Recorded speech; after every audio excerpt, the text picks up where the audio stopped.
Welcome, everybody. Hope you're staying hydrated and staying safe in the sun. My name is Elizabeth, the education coordinator for Marlene's Market and Deli.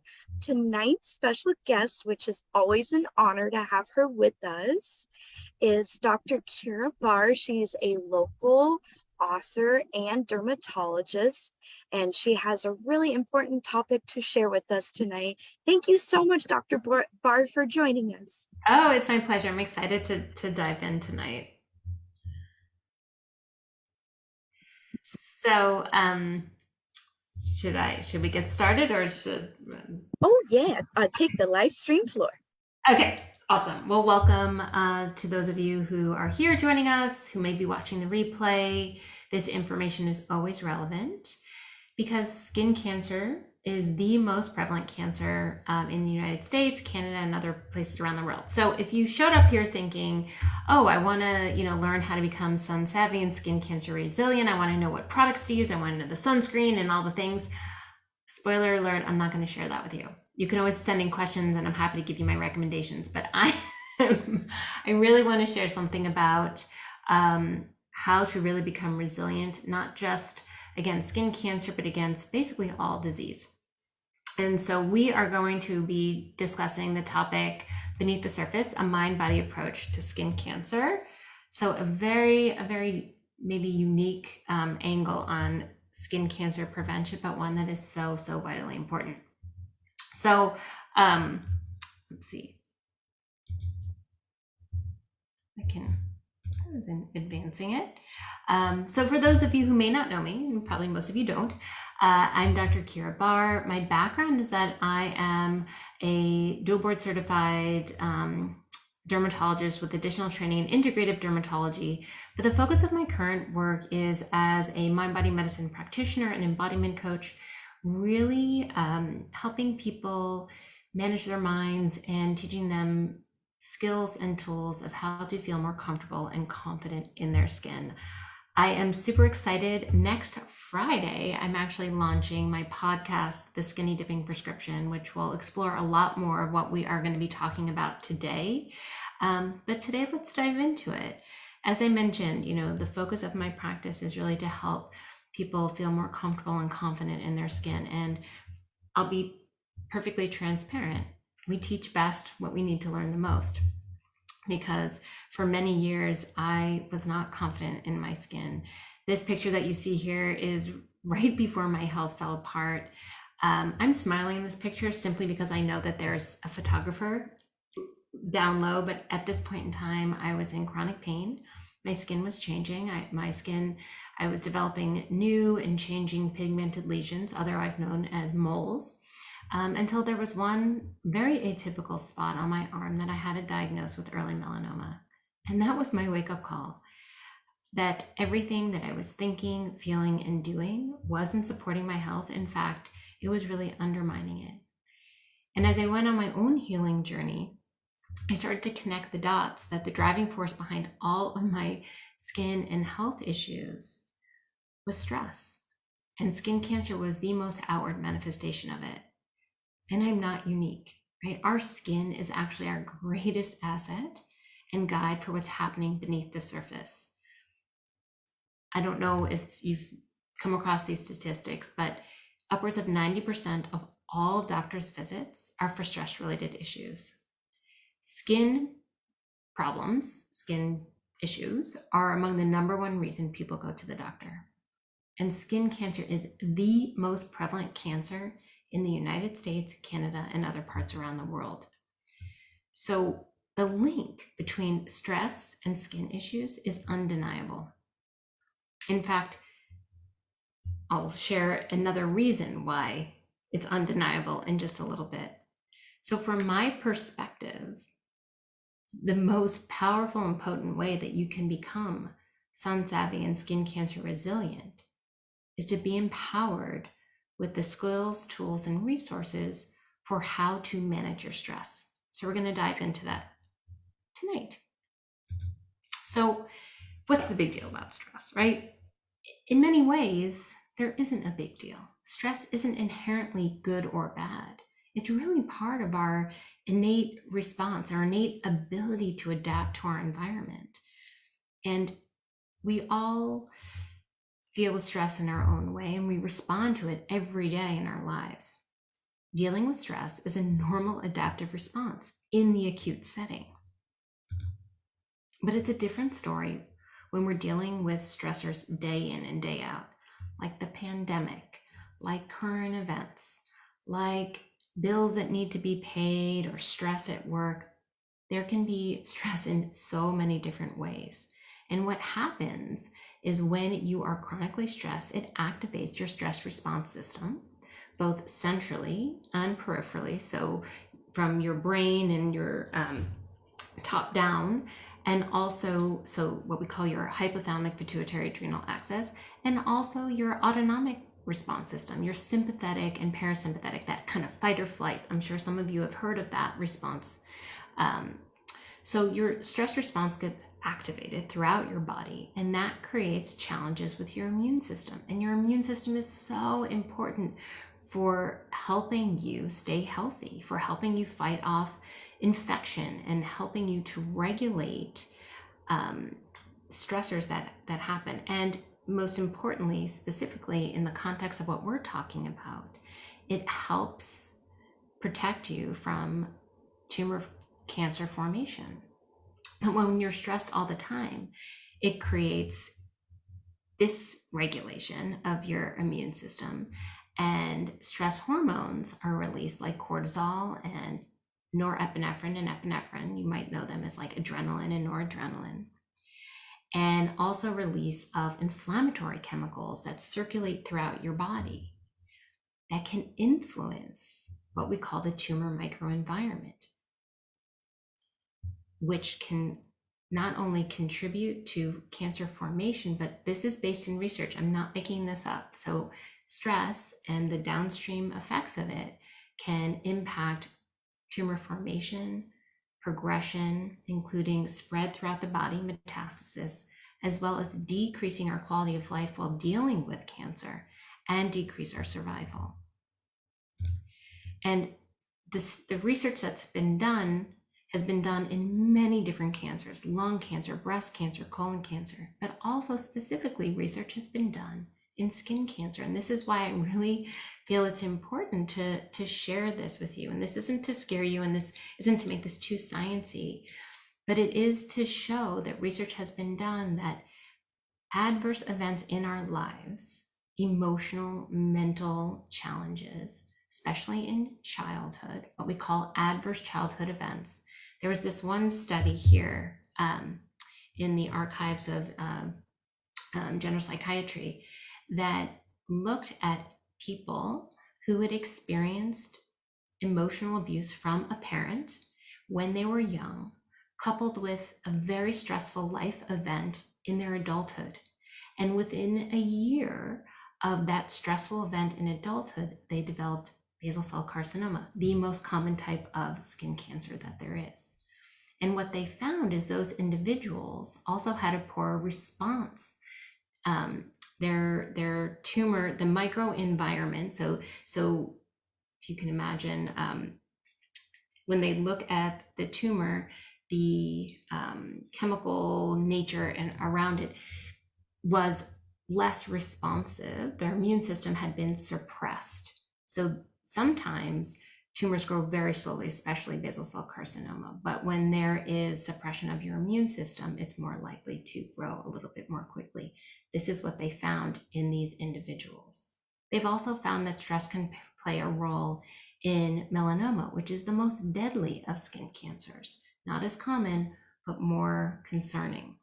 And what they found is on the melanoma tumor cells, there are receptors that stress hormones, that norepinephrine, bind to, which can make those tumor cells more aggressive.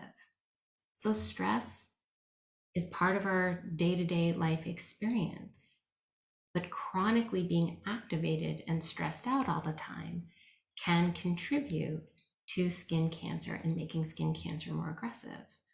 So I share all of this. And if you heard nothing that I said, because it's a little bit sciencey, and I totally get that. If it was too long, didn't listen, the bottom line is that stress can play a role in tumor formation and migration and how aggressive the tumor can be, and also how an individual may respond to tumor therapy. So it may decrease the effectiveness of cancer treatment.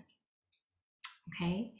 So, having said all that, instead of talking more about stress or stressing you out, maybe, I really want to try something different, which is to try an experiment.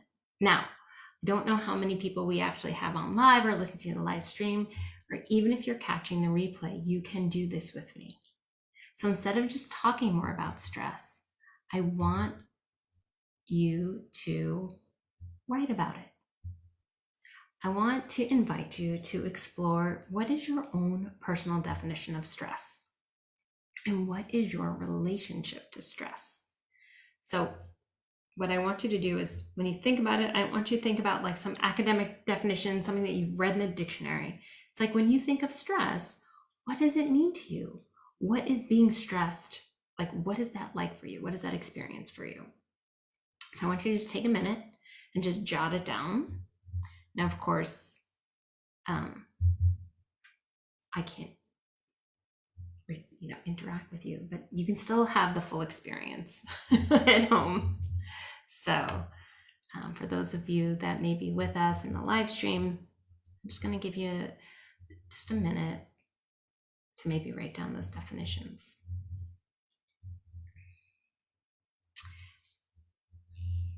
And then we're actually going to do the real experiment.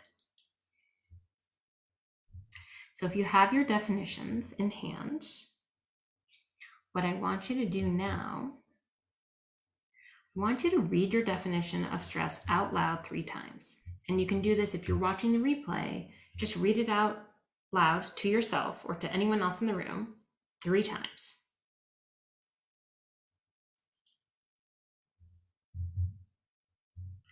Awesome. Okay. So now, after reading it 3 times, I just want you to notice if there's any response in your body from reading your definition. Just notice, not judging it, just noticing what you might notice.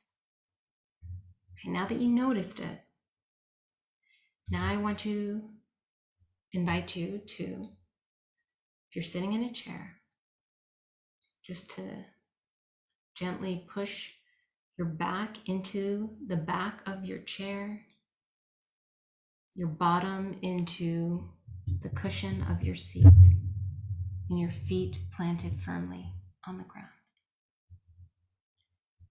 And as you push back into your chair, just see if you can allow your chair to receive and absorb your support.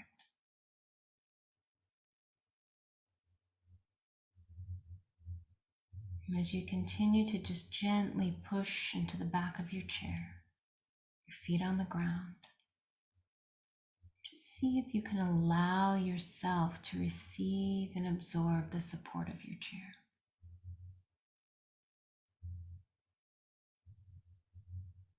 Just receive and absorb the support.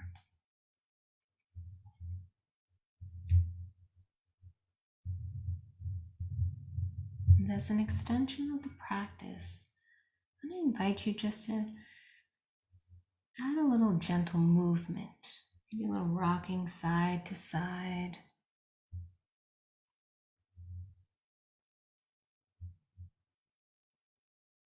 And as a further extension of the practice, I'm just going to invite you to attune your awareness to any sounds that may be present in your room. Sounds that may be near, may be far away. You don't have to identify them, just notice them.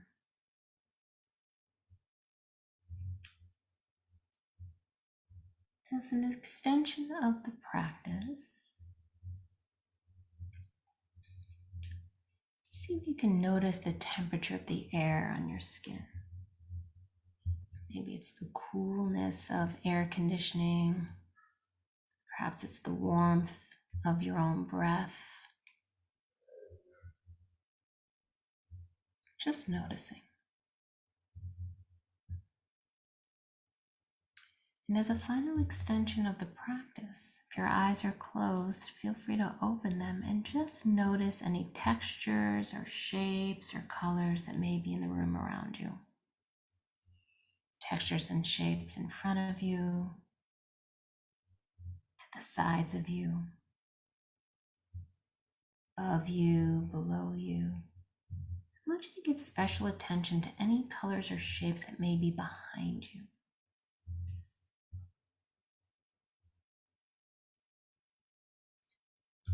And now, I just want you to notice what might feel different from reading your definitions to right now after the practice.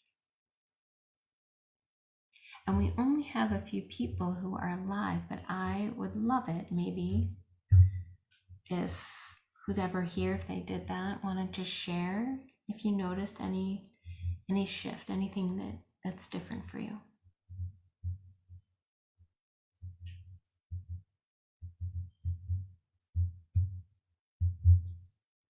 I can't see any. Let's see. Way more relaxed. Deep breathing is easier. Yeah, so good. Oftentimes, and if anyone else wants to chime in, feel free, but oftentimes we need the contrast to even recognize how we were feeling in the first place, or to notice that there was a shift. Most of the time we're on autopilot, and especially with stress, most of us are stressed out a lot, right? It's just our default normal. We're on autopilot, we don't even know, right? That we just think that that's normal, we're just going to keep pushing through. And that's how burnout happens.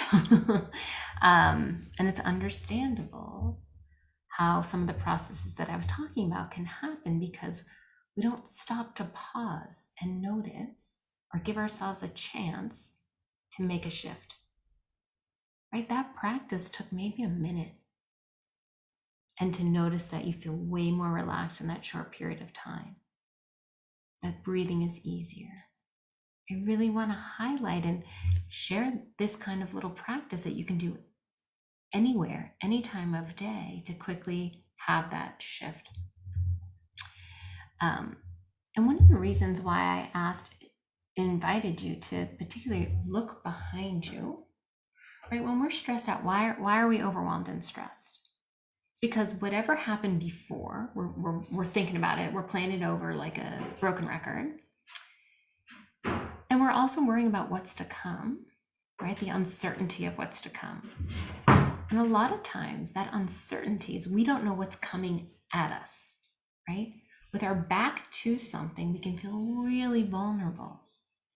So when we orient and look behind us and we know nothing's there, nothing's out to get us, in this moment, we're okay and we're safe, right? To create a sense of safety and comfort for yourself. It's really important. We oftentimes forget that, how much actually is in our control when things feel so out of control. So I would love it if those who are open to it would share their definition of stress. If there's anyone who wants to share.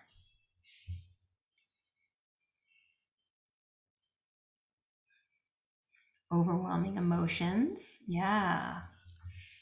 Overwhelming emotions is a common one. My personal definition of stress is feeling like it's even a gesture. I just feel tight. I feel spun up. I feel stuck. And so tension, anger, yeah. And I love this because each of us, there's a, you can kind of get the flavor. There's like a similar theme here, right? Overwhelming, there's tension, there's anger. I felt stuck, but I'm about to say something maybe a little controversial. I don't know. Stress is not universal. Stress is as unique as the person experiencing it. And I think that's so important. I want to say it again. We are all unique individuals. So the way we experience stress is going to be as unique as you are. And this is why it's so important to even understand what your own definition of stress is, right? And part of why that is, that you're unique. And what I think is stressful, someone else may not think is stressful, and vice versa, but that doesn't mean that your definition of stress is wrong or invalid. Part of it has to do also with this idea that how we define things, including stress, shapes our perception and our lens. It informs the way we see the world and creates our lived experience, our reality, right? So, how we define stress informs how we start to see things, that shapes and creates our reality and creates a felt sense in our body, right? When I was saying I feel stressed, like this is stress, and I'm feeling, I might have a knot in my stomach or a tightness in my throat, or feel like it's difficult to breathe, right? That comment about feeling way more relaxed, that deep breathing is easier, which would imply that there was a time during that experiment where breathing might have felt constricted, may not have felt as easy to take. So I think it's really important that we understand that how we define things informs how we look at things and experience them, that creates our reality. And I want to share a story that helps illustrate what I mean. So one of my mentors shared a story about he was making dinner for his nephew, and he had made some, healthy food from his perception, and broccoli was part of it, right? And what kid wants to eat just like broccoli and quinoa and chicken? He was like, not like the fun kid meal. But he noticed that his nephew had just kind of shoved the broccoli to the side of the plate and was just kind of picking at the food, but not really eating anything. So he checked in with him and he said, hey buddy, what's going on with the broccoli? And his nephew said, oh, it's so sad. And he's like, what do you mean? What's so sad? And he said, broccoli are baby trees that never had a chance to grow up. I know. Isn't that so sweet? Right? So this is just to illustrate, like, this child's definition of broccoli is much different probably than our definition of broccoli, which is it's a nutritious vegetable with actually anti-carcinogenic properties, sulforaphane, that has vitamins and nutrients, and But for this young child, broccoli were baby trees that didn't have a chance to grow up. And so that created his, lens of how he was viewing this broccoli. It's not something he could eat. In fact, he shared that it created knots in his stomach and he lost his appetite altogether, which is why he was just, playing with his food, not eating it, right? So broccoli, the same object, can impact us and influence how we react and respond to it depending on who we are and what our thoughts are about it. I know that seems like a little bit of an extreme, but hopefully it helps illustrate it. And really, when we talk about stress, oftentimes stress is like this big bad monster in the closet. But not all stress is bad. In fact, there's good kind of stress. There's what we call eustress, which is getting to go on a vacation. You're planning for a vacation, you're excited to go, but there's stressors of like, are you going to pack? You're going to get to the airport, things like that, promotions, weddings. And then there's distress, like living through a pandemic or losing a loved one or work stuff, right? And this idea that not everyone views stress in the same way, not everyone's stressors are the same. But when we talk about stress, we're talking about our definition of it and our relationship to it, right? So stress isn't just something in our heads. It really is about connection and relationship to it. That our relationship to stress informs our embodied experience, how we feel in our bodies, and it influences how it shows up in our bodies and on our skin in our lives. So our thoughts, our beliefs, right, like broccoli, has an influence on our emotions.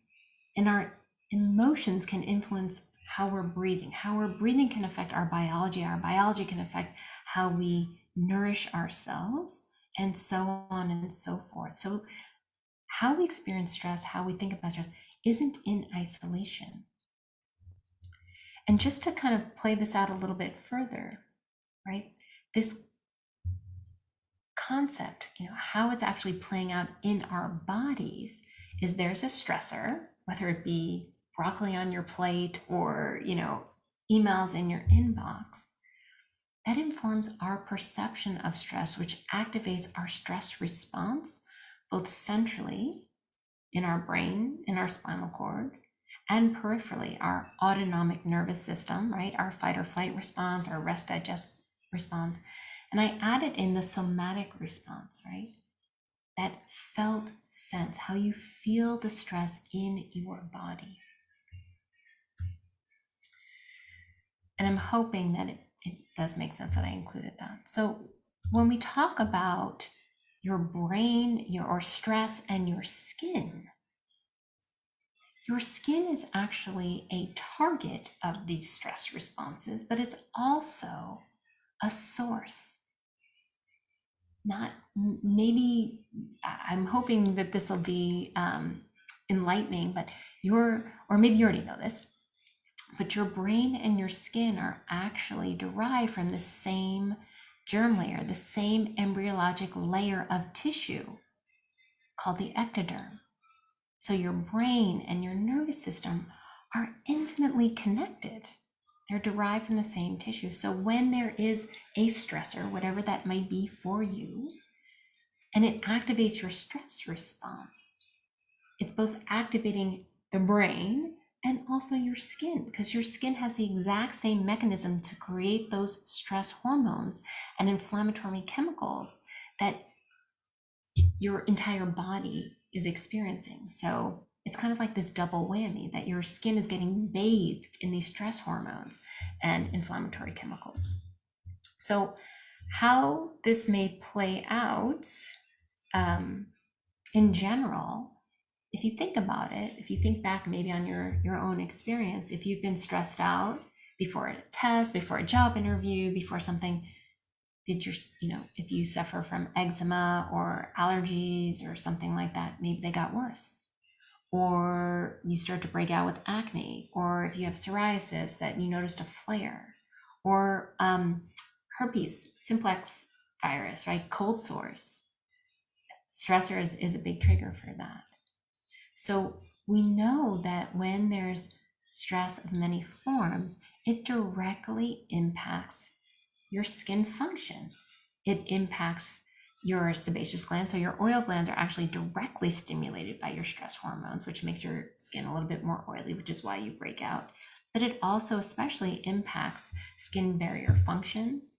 So your skin may become more dry, itchy, and irritated. And it also affects immune barrier function. So you may be more vulnerable to inflammation, infection, and as I shared earlier, to skin cancer, either tumor initiation or progression. So the question is, what can we do about it, right? Our skin, we know it, having had skin issues myself, and I would imagine that some of you listening have also. When you have a skin issue as your largest and most visible organ, it can profoundly affect our quality of life, especially if it's something like psoriasis or eczema that, it's itchy and it's irritating and it keeps you up at night and it affects your sleep, and it's like this vicious cycle. So then you're tired, and then that suppresses your immune system, and then you're more itchy, and I think you get the picture. But it also can affect our self-confidence and our self-esteem in the way that we interact the world. And especially when it comes to skin cancer, I know this happened for me. It affects my sense of self, my self-concept. I wondered, like, oh my God, did I do this to myself? Like, they're, having guilt and shame, or somehow feeling like your body has betrayed you. Or after you have to have surgery for cancer, how it may affect how we see ourselves, right? Any physical challenges, if it's an area that's like a hand or a foot, that or leg or body part that could physically interfere with how you move around.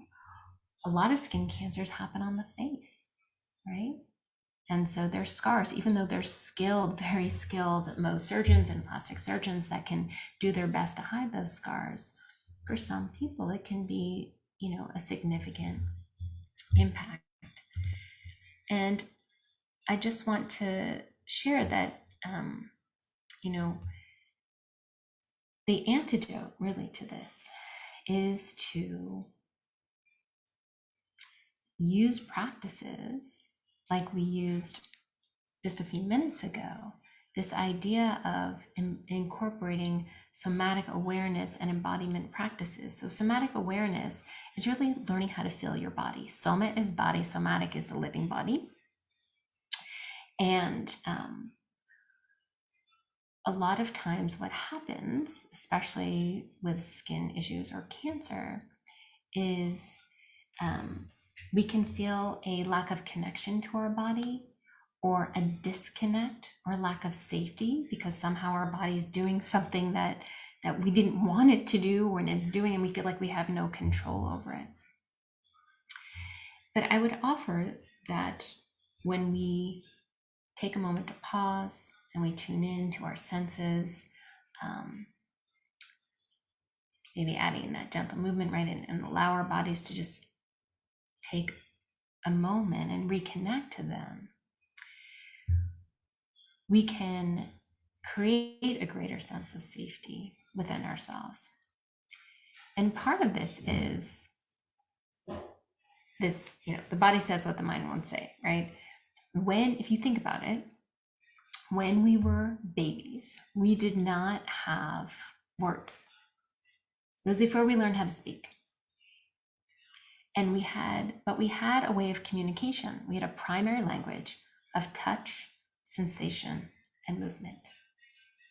So somatic awareness and embodiment practices are simply a way of reconnecting, helping you reconnect to that primary language, right? Getting back to basics. And unfortunately, in Western traditional medicine, how I was trained, oftentimes we are told to not listen to that primary language. We are told to muffle it, actually, not pay attention to what you're feeling, and look outside ourselves for solutions. We are looking for the pill, we're looking for the quick fix, we're looking for something outside ourselves.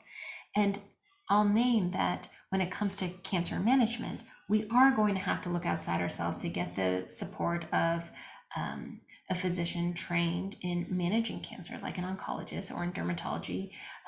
Most dermatologists are trained, all dermatologists are trained to manage skin cancer, but there are subspecialists who do the skin cancer surgery. So yes, you're going to need outside help, but that's on the physical level. And that's not where all healing happens, right? We need to heal physically, but we also need to heal mentally, emotionally, and spiritually. And that's an inside job.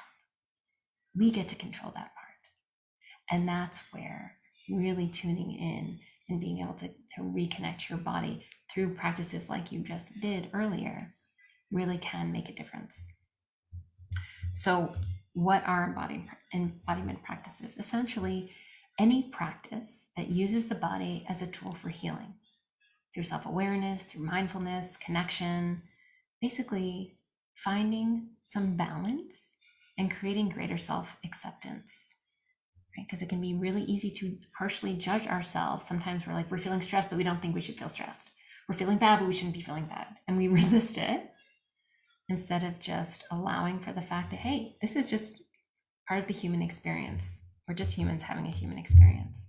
So what are embodiment practices? Well, you experienced some of them. We tapped into our sensory awareness, our five senses, really: sight, sound, feeling the temperature, right? Your touch, feeling your bottom on the seat, smell, taste, meditation. There are many different forms of meditation that you can use. There's active meditation like dance or movement. Um, there's also sitting practices. And if it's challenging, not everyone feels like they can just sit and meditate. I get it. You can't, by the way, you cannot do any of this wrong. When I first started this, I was like, I don't know how to do this. I'm going to do it wrong. There's no way to do it wrong. Honestly, there's no way to do it wrong. But if guiding yourself through a practice feels uncomfortable or uncertain and you're not really sure, there are plenty of apps that are available for free that you can download that'll help guide you. Like my favorite one is Insight Timer. There's also Calm, Headspace. There are plenty of others. YouTube videos, there's plenty of guided practices on YouTube. Mindfulness is also a practice. Basically, all mindfulness is paying attention with intention without judgment or wanting it to be different, right? Just allowing for whatever is happening as okay, just allowing it. Progressive muscle relaxation. So this is a nice one where you can tense, like you tense your hands and then release, and tense your forearms and release. And you can do that throughout your body. And it's that, again, that shift, right? Noticing the difference from the tension to the relaxation, and you can experience a full body relaxation. One of my favorite practices is having a dance party. So simple. You put on your favorite song, you shake your thing, and you feel instantly better. And if you think about it, if any of you have pets, what do our pets do when they're scared or frightened?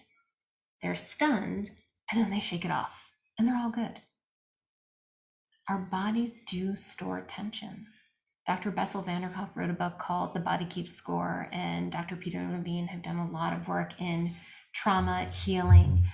And so we know that moving the body, really paying attention to how we're feeling and using practices to help release some of that tension is incredibly important for us.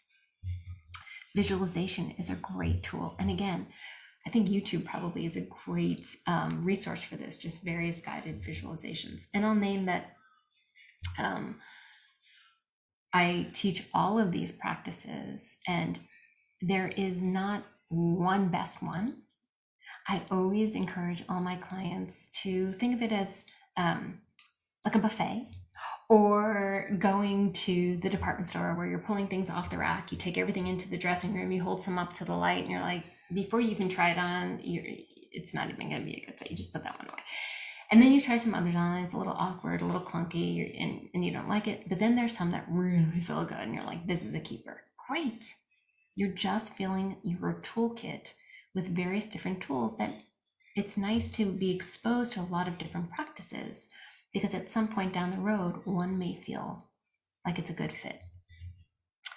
So all of these practices can be extremely beneficial in isolation, but there are studies, because I'm all about giving you evidence-based medicine, of practicing all of these different modalities in a more structured format, like in a programmatic way, in community, in connection with other people who are going through exactly what you're going through. And I highlight why connection is so important. Number one, here we are together, right? It's so nice to learn things and be in connection and community. The biggest reason why I think it's so important to do these mind-body skills, learn these embodiment practices in a group setting, is the studies that show that 3 out of 5 Americans are lonely, and a third of adults experience feelings of loneliness worldwide. And in the research, specifically in relationship to cancer, including skin cancer, it's been found that social connection has a significant influence on following through with treatment plan, how our immune system responds to treatment, and the level of inflammation associated with cancer and cancer treatment. And the research has shown that individuals who have very low social support, who are living alone, have been found to have increased cancer incidence and decreased survival time. In fact, there was a study that was done back in 2014 that looked at men who were diagnosed with melanoma, cutaneous melanoma, who lived alone. And their survival time was shortened because they didn't have the social support. We know that lack of social support is a key psychological factor in cancer progression. And we also know that loneliness is an important contributor to cancer severity. So I'm a huge fan of creating groups where we can learn these skills together, connect in community, because we're having a shared experience, right? It's always nice to be in the company of people who get it, who get what you're going through, because sometimes your family doesn't. As much as they love you and as much as they want to support you, they don't actually know exactly what you're going through. They can't. Their lens is different than yours, right? So I kind of will sum this up. It was too long, didn't listen. I get it. That's a lot of talking, a lot of sciencey stuff. But the bottom line here, kind of how to be skin cancer resilient, is learning how to connect to your mind and your body in community to help reduce that stress response, to help reduce that distress that we know can contribute to cancer formation, progression, and impact your survival. So I want to invite perhaps a reframe or redefine skincare. I truly believe, and I'm in the minority of my dermatology colleagues, but hey, sometimes you got to be on the fringe. I truly believe that skincare is about relationship. Skincare is about the relationship between our brains, our bodies, our behaviors, our beliefs, the connection we have to ourselves. And when we ignore those relationships, when we reject them, when we neglect them, it activates that stress response. And we know, hopefully, you have a greater understanding now that activation of that stress response can inform and influence how your skin looks, how it feels, and how you feel in it. I truly believe that skincare is the embodiment of your moment to moment experience. And I also believe that the most powerful prescription that you can receive and give to yourself is to be empowered to connect to your body so that you can feel more comfortable and confident in your skin. And so, with that, if you have any questions, any comments, any concerns, please feel free to reach out to me. I know this was definitely kind of a left field approach, but so important, because when we do this work, it doesn't just affect your skin, right? It's your overall health, your overall well-being. You sleep better, relationships are, it's easier to connect with other people when we connect with ourselves first. So if there are any questions, if you anything related to skin cancer or sun safety, I'm happy to answer any of those questions. But I truly appreciate your attention, you being here. I know how valuable your time is, so I greatly appreciate you spending a little bit of that with me. Thank you so much, Dr. Barr. What a fabulous presentation. Thank you. I'm going to check Facebook Live here, see if there's any questions. Not at this time. But as you see on the screen here, if you have any questions and you watch this after the fact, Dr. Keira Barr would be happy to answer any questions you might have. Definitely check out our website, and congratulations on your new podcast. Thank you. Yeah, it's dropping. There's the teasers up there, but the full episodes are going to be launched August 5th. And it really dives deeper into so much of what I'm talking about in terms of how everything we think, feel, and do really is skincare. So I think there isn't just one thing, right? There's amazing skincare products out there, but the studies show that upwards the average American woman is spending like $250,000 on her appearance in her lifetime and still doesn't feel beautiful or comfortable or confident in her skin. And I feel like, all right, there's a disconnect there. There's some great products out there. Don't get me wrong, but we're missing something when it comes to skin health and skincare. It's truly, if you think about the definition, skin care, caring for your skin includes going beyond the surface, right? Exactly, because our skin does so much for us, and we need to nurture ourselves, and in turn, will help improve our skin and let that inner beauty shine from within. That's right. That's right. Right. Yeah, Yeah. So that's like, yeah, creating that, building that, and cultivating that inner resilience to fortify your outer resilience. And then you can use sunscreen. Like it, I'll give a shout out. So you, if you came here for sun protection, 100%, I think SPF should be one of your BFFs. It is not the only thing to rely on. SPF 30 or above, ideally every single day. So, what most people may not realize is like I'm sitting in front of my computer in front of a window. So, 90% of visible signs of aging are from UV rays. UVA rays, so UV radiation is made up of UVA, UVB, and UVC rays. UVC rays are not getting into our atmosphere yet. We still have some ozone and stuff to protect us, but the UVA and the UVB rays do. So UVB are the shorter rays, they're the burning rays. That's what the SPF on your sunscreen is correlating to, the UVB protection. UVA rays are the longer rays. They don't vary throughout the year.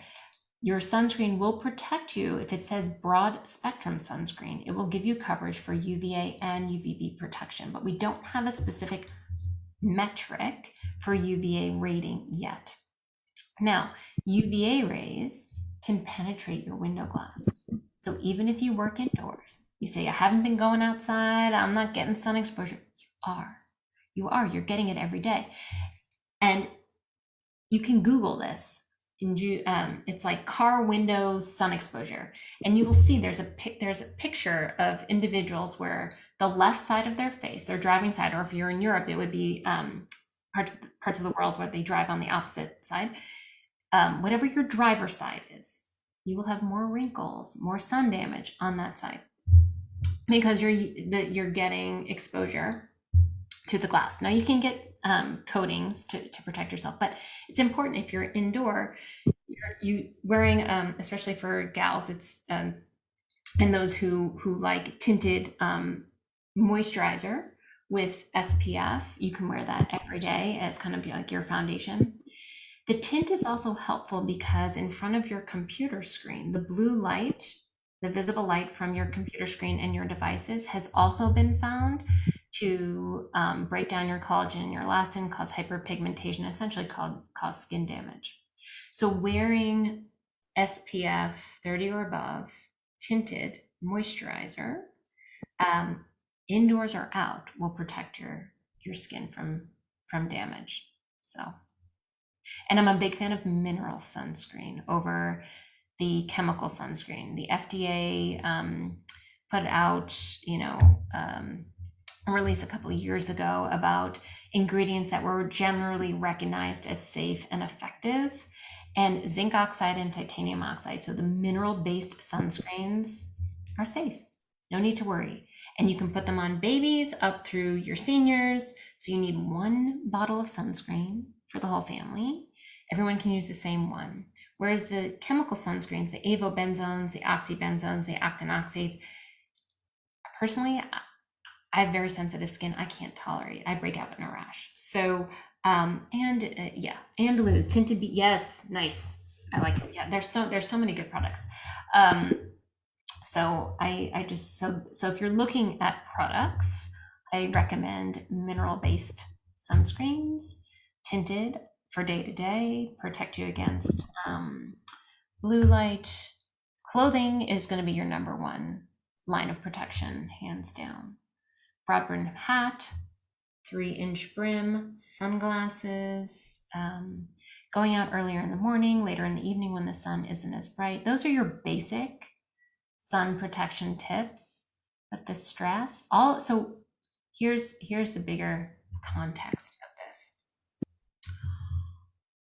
All of sun protection, what's happening when you're getting exposed to UV radiation is creating what we call oxidative stress that creates free radicals in your body, which damages your DNA, and with enough damage can contribute to cancer. Stress is doing, emotional and mental stress is doing a similar thing. But it's what we call the exposome. It's all the stressors in your environment.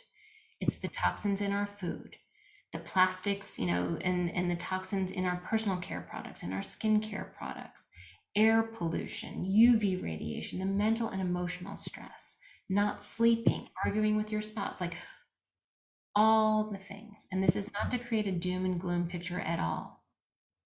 I'm inviting you to consider, what can you do today? One thing that may decrease your stress load in any way, shape, or form. Maybe it's snuggling your pet. Maybe it's texting a friend, getting out, in some sunshine and taking a walk in nature early in the morning before it's so beastly hot. It's simple things. These don't have to be overarching, huge, sweeping gestures. Pick one thing, start small. It's a compound effect. They will build up. Yeah. Yay! Yay. Aw, thank you so much, Dr. Barr. It's always a pleasure working with you, and it's so amazing. We've had this partnership for several years, and just seeing you flourish and doing all your talks and getting out there and starting this podcast, I'm so proud of you. Oh, thank you. I know. Awesome. I really appreciate it. I had walked away from traditional practice because of my own health challenges, and I'm finding that I'm making my way back. I just presented at the American Academy of Dermatology how to bring mind-body practices to all our patients. I think it's the most powerful prescription that is missing from every skincare routine. If you look at the data, acne, psoriasis, eczema, anxiety, and depression are so closely linked. Why is that? Well, because it's so visible, right? Our perception of what our skin looks like and how it feels and how it influences, you know, how we interact with people. So we have to address it. So, oh, it's my pleasure, Taylor. Thank you so much. Yeah. And Well, yeah, any questions that come up, just feel free to reach out. And I just want to thank you again for creating this opportunity to share this. oh, yes, of course. Always a pleasure working with you. And I'm just so grateful and for all of our wonderful presenters who have this invaluable information and are willing to take time out of their day, to present, but also to prep for the presentation. It takes time. So thank you so much, Dr. Barr. It's my pleasure. Have a good evening. Have a good one.